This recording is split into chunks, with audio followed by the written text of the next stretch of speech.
रीवा नगर पालिक निगम में लंबे समय से चल रहे भ्रष्टाचार के खेल से अब पर्दा उठना शुरू हो गया है। अधिकारियों की मिली भगत से नियमों को दरकिनार कर यहां आर्थिक लाभ की लालच में मनमानी तौर नियुक्तियां व पदोन्नति का खेल खेला गया। नगर निगम में चल रहे इस खेल को उजागर करते हुए मजदूर संघ के अध्यक्ष बुद्ध सेन करौसिया ने बताया कि दीपक और विनोद की फर्जी नियुक्ति दरोगा के रूप में की गई। इनके अलावा अन्य दरोगा का फर्जी और कूट रजित दस्तावेज के आधार पर पदोन्नति का लाभ दिया गया। इन आरोप पर स्वास्थ्य अधिकारी बाल गोविंद चतुर्वेदी ने कहा कि उनके संज्ञान में अभी तक मामला आया नहीं, लेकिन जैसे ही आएगा उस पर जांच कराकर कार्रवाई की जाएगी। जबकि शिकायतकर्ता ने नगर निगम आयुक्त, संभाग आयुक्त सहित अन्य जगहों पर शिकायत की है। हम आपको बता दें कि अभी हाल ही में पुलिस ने एक नाबालिग युवक को एक अपराध में गिरफ्तार किया था, जो करीब 3 साल से नगर निगम में सफाई कर्मी के तौर पर कार्यरत था और नगर निगम को इस बात की भनक ही नहीं थी कि वो नाबालिग है। पुलिस के हत्थे चढ़ने के बाद जब उसके नाबालिग होने का खुलासा हुआ तो नगर निगम अब पूरे मामले की जांच कर रहा है।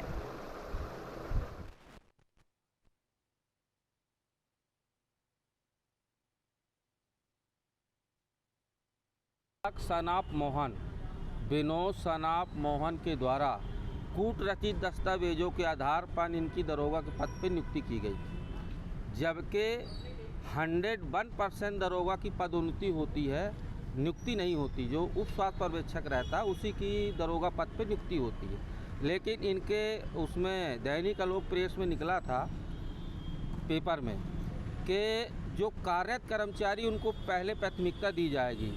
दीपक विनोद के द्वारा कूट रचित दस्तावेजों को तैयार कर एक अनुभव प्रमाण पत्र बनाया, इनके द्वारा नियुक्ति ली गई। यहाँ तक कि ये लोग यहाँ भी नहीं रुके। दीपक सनाप मोहन के द्वारा एक मास्टर में दीपांकर मोहन के नाम से इनका नाम दर्ज था। ये वेतन ले रहे थे। इसी तरह सुलभ कॉम्प्लेक्स सिरमौर चौराहा का ये ठेका भी लिए थे और इनकी दरोगा के पद पर नियुक्ति भी हो गई थी।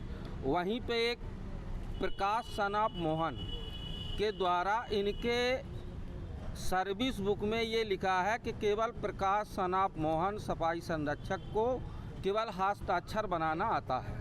ये दर्ज है इनकी सर्विस बुक में। इनके द्वारा 5वीं 8वीं 10वीं की मार्कशीट कहाँ पाई, ये जांच का विषय है।